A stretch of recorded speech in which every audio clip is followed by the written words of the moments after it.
Sou o professor Emerson Ronald. Estaremos vendo a física, as leis que regem os fenômenos naturais, simuladores, experimentos e resolução de exercícios. Este canal lacrou a física. É o seu canal. Sistema Internacional e grandezas físicas. Então aqui nós temos uma balança, relógio, uma régua. É sobre esse assunto de medidas é que nós vamos estudar neste vídeo. Atenção! Uma observação: sentimentos, emoções, sensações humanas não podem ser considerados grandezas físicas. Nós não medimos se a pessoa está com pouca ou muita saudade, se está mais triste ou alegre que outra pessoa. Não medimos quem ri ou chora, mas não são esses objetos de estudo da física. Vamos ver um pouco da história do Sistema Internacional, antes de vermos sobre as grandezas físicas. Informações com algum conteúdo quantitativo. Quando a gente fala em quantidade, né, quantas laranjas, quantas vacas, quantos sabonetes.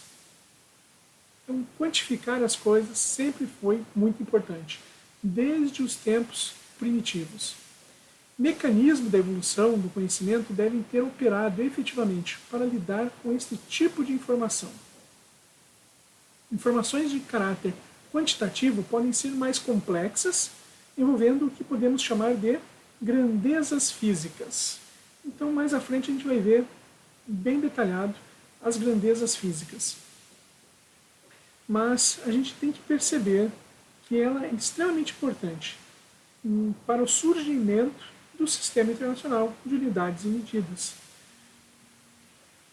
Então nós temos distância, velocidade, cor, temperatura, intensidade sonora, intensidade luminosa, massa, peso, posições relativas, por exemplo, posição de estrelas, direção de um campo magnético, sabores, cheiros, vibrações, mecânicas, também pressão, polarização da luz, etc. Veja que interessante que foi colocado separado. Massa é uma coisa, peso é outra. Então, às vezes a gente mistura, confunde. Massa é uma grandeza escalar, peso é uma grandeza vetorial. Massa, eu só meço em quilograma. Peso já envolve tanto a massa quanto a gravidade. Então, mais uma outra informação para poder definir peso.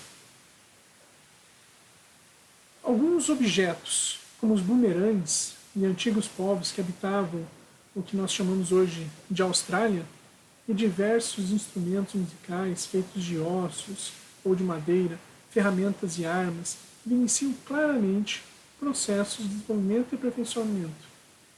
Acredita-se que esses resultados, alguns ocorridos há mais de 20 mil anos, só poderiam ter sido alcançados com a utilização de instrumentos e procedimentos de medição primitivos, é claro, envolvendo alguma formalização no tratamento dos resultados das medições. Assim nascia a metrologia, o estudo das medidas, né? A história da humanidade, através de documentos e objetos encontrados em pesquisas arqueológicas, nos mostra que há mais de 4 milênios, diversos povos já utilizavam procedimentos de medição na agricultura, no comércio, nas construções, na coleta de impostos, nas heranças, nos rituais religiosos, nos calendários, nas guerras, dentre outros. Então isso aqui a gente vê claramente um conhecimento muito avançado, por exemplo, para fazer as pirâmides do Egito. Aqui também nas Américas, as pirâmides dos Incas, Maias, Astecas, a arquitetura que eles tinham, né, toda a engenharia que eles tinham desenvolvido para suas construções. Calendário bem desenvolvido para poder saber que período que vai se plantar, que período que vai colher, período de chuva, período de seca. Então todos esses detalhes a gente percebe realmente que houve uma evolução, uma necessidade do homem quantificar as coisas. Inicialmente, a medição era entendida como caracterizar quantitativamente uma propriedade de um objeto, comparando-a com a propriedade semelhante de um objeto da mesma espécie, que serviria de padrão. Muitas vezes as unidades tomadas como padrão tinham um caráter antropomórfico, como côvado, pé, polegada, jarda, etc. Então, côvado, esta distância, né, do cotovelo à ponta do dedo. Pé, não preciso nem dizer como se media. Polegada, jarda, a distância da ponta do nariz até a ponta desse dedo. Então a gente percebe um problema. Vai ser a medida de quem? A minha medida? Você tem outra medida. Então se eu medir o meu côvado, pode dar um valor. Se você medir o teu côvado, pode dar outro valor. Palma, pé, polegada. Então isso trazia muita confusão. Né? Medir utilizando o próprio corpo como base. Então eles criam um padrão. Então quem que vai ser o padrão? Vai ser a medida do rei. Então o rei tem as medidas perfeitas. Então, vão lá e medem todas as medidas do rei e divulga isto para toda a nação. Mas ficar pegando medida do rei no meu país é uma coisa. Agora a medida do rei no outro país já vai ser outro, porque é outro rei. Então vai ter problema da mesma forma. Ainda mais no comércio, entre cidades, entre povoados. Então havia muita disputa e briga. Por essas situações houve muita confusão. Um aperfeiçoamento desenvolvido foi o de considerar frações dos padrões, fazendo com que um padrão fosse dividido em certo número de partes iguais, permitindo medir objetos menores do que o padrão e objetos que não fossem equivalentes, um número inteiro de padrões. Nascia a necessidade de gerir os procedimentos de medição e de se ter uma autoridade que cuidasse do sistema para garantir a uniformidade e identidade dos diversos padrões. Em cada região, as necessidades de medição eram entendidas por padrões e unidades próprias, e para os intercâmbios comerciais foram estabelecidas tabelas de equivalência. E quem fazia essas tabelas de equivalência? Quem está fazendo o comércio. Então, o mercador que comprava nesse país ia vender naquele outro, ou comprava nessa cidade e ia vender naquela outra cidade. Então, eles precisavam de tabelas de equivalência para poder saber quanto que está comprando e quanto que está vendendo, para que esse povo e aquele outro povo possam se entender. E eles é quem transportavam os produtos de uma região para outra. Considerando o período da Idade Média, entre os anos 500 e 1500 de nossa era, quer dizer, após Jesus Cristo, né? As medições praticamente se restringiam ao comprimento, massa, área, volume, ângulo e tempo. Então, basicamente, eram essas as necessidades. É claro que com a evolução, a gente sabe que nós precisamos de novas formas de medir os produtos, por exemplo, a luminosidade.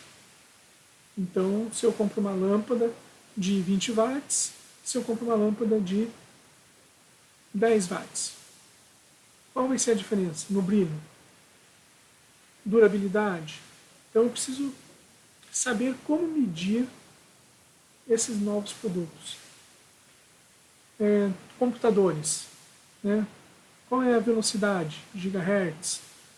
Saber a quantidade de informação que cabe no HD, hard disk.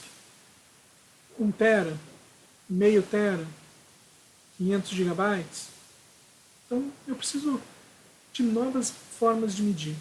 Então, a evolução fez com que fosse necessário não só medir comprimento, massa, área, volume e ângulo e tempo. Apesar das tentativas de uniformização dos padrões utilizados nas diversas cidades, elas resultaram em um grande fracasso. E até a implementação do sistema métrico, cada cidade utilizava seus próprios padrões. Cientistas, investigando experimentalmente as leis da natureza, haviam identificado novos fenômenos que, para serem caracterizados, necessitavam de novos instrumentos, novos procedimentos. para descrever quantitativamente as intensidades dos efeitos observados. Dentre estes desbravadores, podemos citar, dentre muitos outros, os seguintes cientistas: William Gilbert, viveu de 1544 a 1603, Galileu Galilei, Otto von Guericke, Evangelista Torricelli, Robert Hooke, Isaac Newton, que viveu de 1652 a 1727, Benjamin Franklin, Henry Cavendish, Charles Augustin de Coulomb, Luigi Galvani, Alessandro Volta, que viveu de 1745 a 1827. Novas grandezas estavam sendo quantificadas, utilizando padrões específicos e provisórios, ainda não inseridas em algum sistema de unidades. Dentre elas encontro temperatura, de Galileu, pressão, de Torricelli e Guericke, grandezas elétricas, de Franklin, Guericke, Galvani, Volta, Coulomb, força, Newton, Hooke, Cavendish, magnetismo, Gilbert, parâmetros para a luz, intensidade, cor, índice de refração, Newton, o som, também Newton. Todos esses cientistas, muito competentes e virtuosos artesãos, construíram instrumentos e máquinas que apresentavam boa precisão mecânica, como relógios, telescópios, barômetros, termômetros, balanças, diversos instrumentos para medir comprimentos, distâncias, veículos, barcos, navios, construções civis e militares, máquinas para tecer, máquina para impressão, óculos, luneta, instrumentos para agrimensura e muitos outros instrumentos e máquinas. Estava criado um ambiente que exigia maior organização e uniformidade para estruturar e coordenar as atividades envolvendo medições. No último quarto do século XVIII, a monarquia na França de Luís XVI estava entrando em declínio. Um dos problemas que provocava confrontos entre o poder e o povo era o abuso no uso das medições. Para acalmar os revoltosos, o rei Luís XVI, em maio de 1790, aceitou promover a criação de um sistema de unidades único, a ser utilizado em todo o país, baseado em novos padrões, que fossem transparentes e estáveis. O novo sistema deveria ser decimal e ter por base padrões que não fossem antropomórficos, utilizar as medidas do corpo, e que as unidades das diversas grandezas não fossem independentes entre si, e ainda que tivessem uma sólida base científica. Para criar o novo sistema foi acionada a Academia de Ciências da França, que congregava cientistas muito capazes, dentre eles Lavoisier. Em 1840, finalmente, quando a situação política na França passou a se estabilizar após o período com Napoleão Bonaparte no poder, o uso do sistema métrico decimal passou a ser efetivamente obrigatório e aceito em toda a França. Espera lá. Eles fizeram uma reunião em 1790, mas somente em 1840 o sistema métrico decimal passou a ser obrigatório. Então perceba, levou 50 anos. É difícil mudar o pensamento das pessoas. A pessoa está acostumada a medir daquele jeito. E aí vem um pessoal e fala, agora parou, para medir dessa outra forma. Ainda deu muita confusão. Levou muito tempo para o pessoal se acostumar com a nova medida, entender a nova medida e aceitar. Então as mudanças muitas vezes são lentas, mas elas ocorrem. A partir de 1840, o sistema métrico decimal começou a se difundir em outras nações, que recebiam do governo francês conjuntos de padrões desse sistema. Passou a ser conhecido como Sistema Francês. No Brasil, o sistema métrico decimal foi estabelecido em 26 de junho de 1862. Então perceba, em 1840 se tornou obrigatório. 22 anos depois, quer dizer, 1862, Dom Pedro II conheceu todo esse sistema métrico, achou fabuloso e decretou que seria utilizado no Brasil a partir de então. Então, desde esse período, nós somos signitários, quer dizer, ajudamos também na construção do sistema de medida internacional. Dia 26 de junho é hoje comemorado como o Dia do Metrologista. O centro operacional das atividades da Convenção do Metro é o Boreal Internacional de Pesos e Medidas. O CIPM, então, Colegiado Internacional de Pesos e Medidas, e os colegiados aqui, CCs, são colegiados que orientam e integram fortemente com o BIPM, Comitês Consultivos, CCs, Comitês Consultivos. Tem como participantes delegados indicados pelos Institutos Nacionais de Metrologia dos países signatários. Como eu já disse, o Brasil é um deles. Do Comitê de Metrologia e de organismos internacionais que atuam na área específica de cada comitê. Então aqui a gente percebe como levou tempo para as unidades serem criadas, para serem introduzidas no sistema internacional de unidades e medidas. Então, os comitês consultivos para eletricidade e magnetismo foi criado em 1927. Para fotometria e radiometria, o comitê consultivo foi criado em 1933. O comitê consultivo para termometria, em 1937. Comitê consultivo para comprimento, 1952. Tempo e frequência, 1956. Radiações ionizantes, 1958. Diversas outras unidades, 1954, e foi revista em 1964. Massa, grandezas relacionadas, 1980.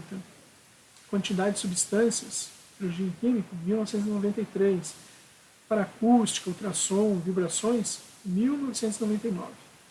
Então, não muito distante do nosso tempo. Originalmente, quando foi criado em 1835, o Boreal Internacional de Pesos e Medidas visava atuar apenas nas grandezas de massa, quilograma, comprimento, metro, revelado por seu nome original, Boreal Internacional de Pesos e Medidas. Ficou logo evidente que deveria operar também com pressão e temperatura, como atividade de suporte. Ao longo do tempo, suas atividades foram se expandindo, conforme as necessidades em áreas em que se realizavam medições de caráter metrológico. Essas necessidades foram reconhecidas pela Sexta Conferência Geral de Pesos e Medidas, em 1921, que ao revisar o texto original do Comitê de Metrologia, estendeu os objetivos e responsabilidades do Boreal Internacional de Pesos e Medidas para outras áreas de física. Como resultado dessas modificações na CN, e depois de muitos estudos e desenvolvimentos, a 10ª Conferência Geral de Pesos e Medidas, em 1960, decidiu assumir a coordenação do sistema de unidades envolvendo todas as áreas. Surge aqui o Sistema Internacional. Estabelecido assim o Sistema Internacional de Unidades e Sistema Internacional, desde então o Sistema Internacional, ou simplesmente SI, tem evoluído, aperfeiçoando as definições das unidades de base, incluindo outras unidades de base ou derivadas. As de base também é conhecido como fundamentais, unidades fundamentais, conforme as necessidades. O que é uma grandeza? Grandeza é a comparação entre dois eventos, dois objetos, onde se procura uma proporcionalidade entre estes. Por exemplo, o tempo são dois eventos. Então, todo dia, às 6 da manhã, o Sol nasce. São dois eventos, onde eu posso verificar o tempo. Meio-dia, o Sol está a pico. Todo dia, meio-dia, o Sol está a pico. Dois objetos. Então, a distância entre essa mão e esta. Então, eu tenho aqui dois objetos, dois corpos, que são as mãos, e eu verifico a distância, onde procuro uma proporcionalidade entre eles.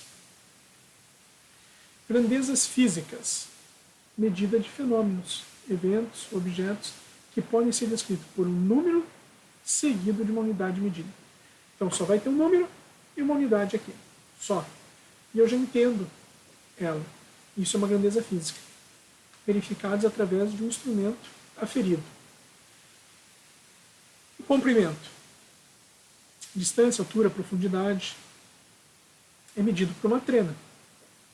Massa é medido através de uma balança. Tempo é verificado através de um relógio, um cronômetro. Temperatura é medida através de um termômetro. Ok, esses 4 exemplos, claramente eu só preciso de um número e uma unidade. Mas tem algumas grandezas que eles surgiram e foi necessário algumas informações a mais. Então, as grandezas físicas elas acabaram se dividindo em duas: as grandezas escalares e as grandezas vetoriais. Tipos de grandezas físicas que dependem de diferentes informações para serem definidas. Então, a grandeza escalar é aquilo que nós vimos anteriormente. Só um número seguido de uma unidade de medida. Agora vem a grandeza vetorial. Essa precisa de algo a mais.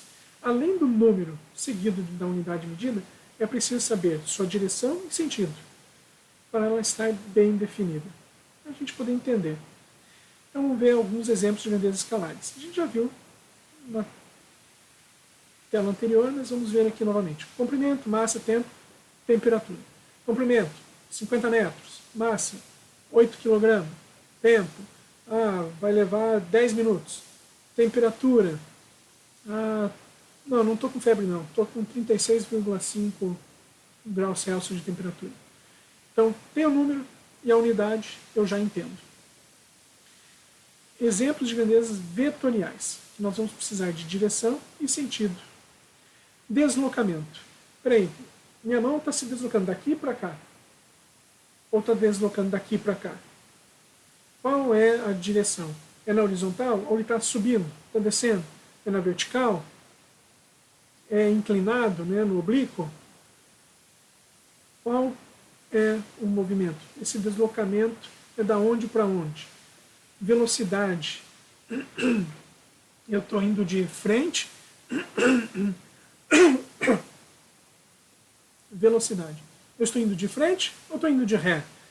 Eu estou aumentando a velocidade ou estou diminuindo a velocidade? Eu estou acelerando ou estou freando? Essa velocidade está aumentando ou essa velocidade está diminuindo? Então eu preciso saber também sentido, direção desse movimento. Força. Eu estou fazendo força para levantar um objeto, estou fazendo força para baixar um objeto. Eu estou fazendo força para empurrar um objeto ou estou fazendo força para puxar um objeto?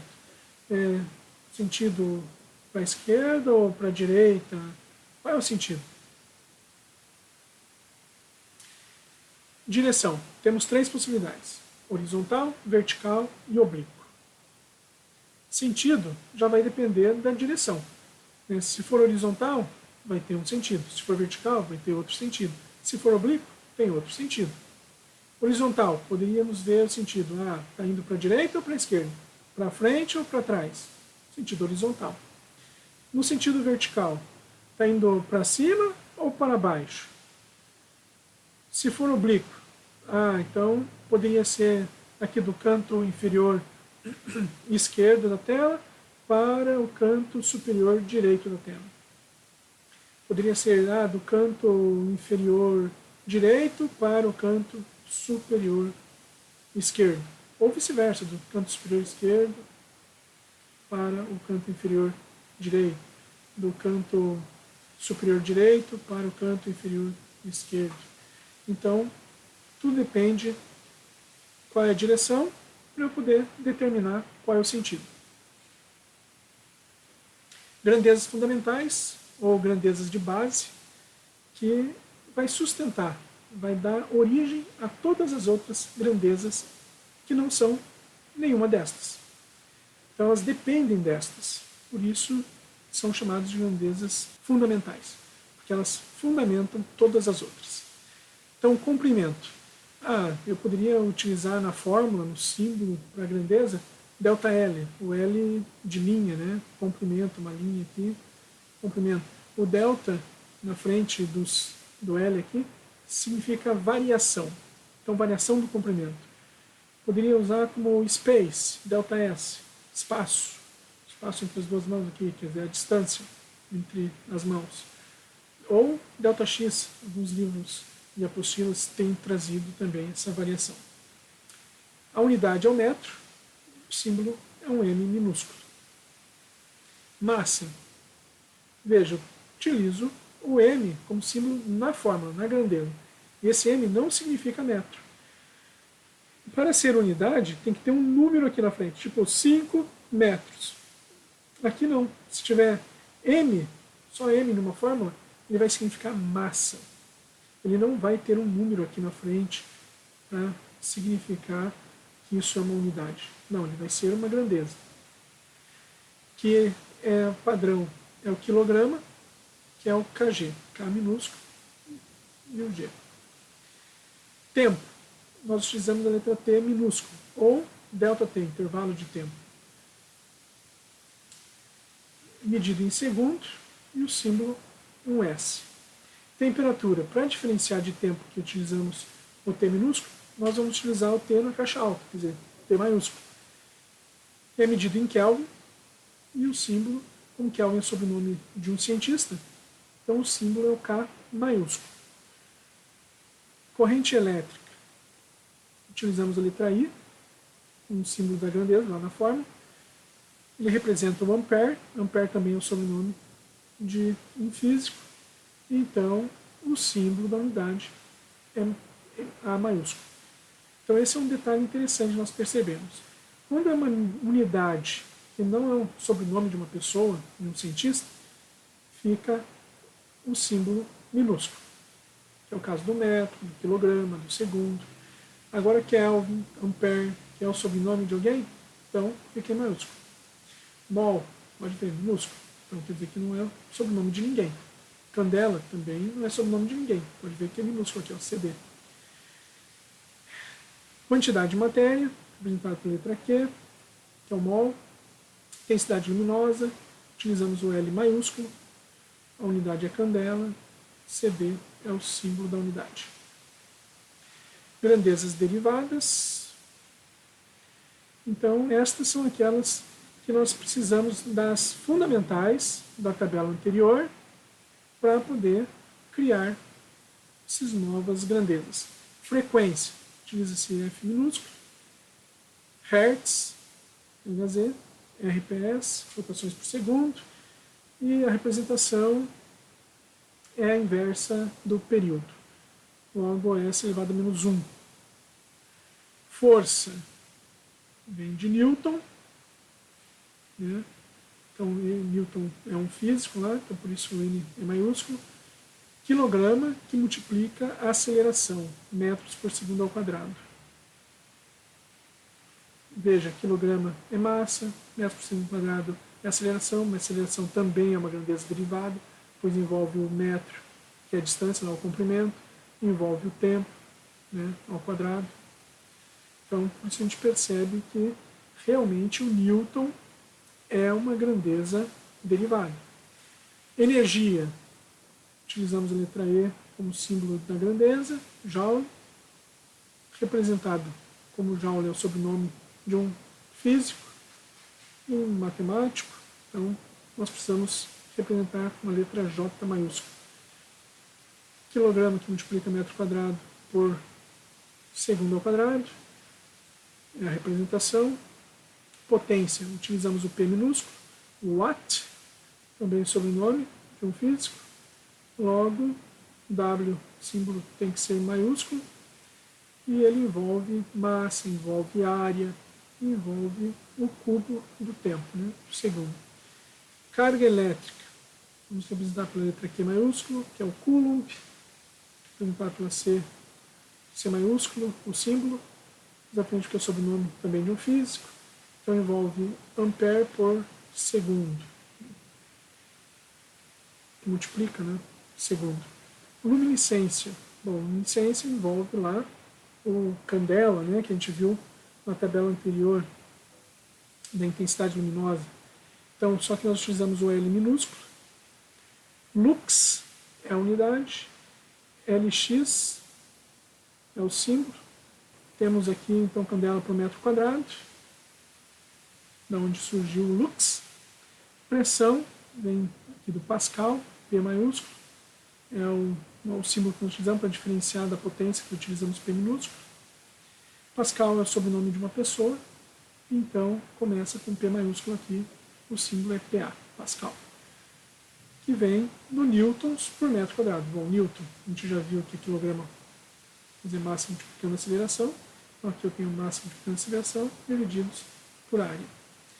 Então percebemos aí claramente que realmente todas essas unidades e grandezas aqui são derivadas das grandezas fundamentais de base. E que existe muito mais grandezas derivadas. Essa é só uma amostra, né, alguma coisinha, né, que nós utilizamos. Então, durante o estudo de física, matemática, a gente acaba percebendo exatamente que existem muitas outras unidades de medidas além destas. Um abraço, até o próximo vídeo. Gostou do canal? Clique no like, deixe seu comentário, inscreva-se e ative o sininho para receber as notificações dos próximos vídeos.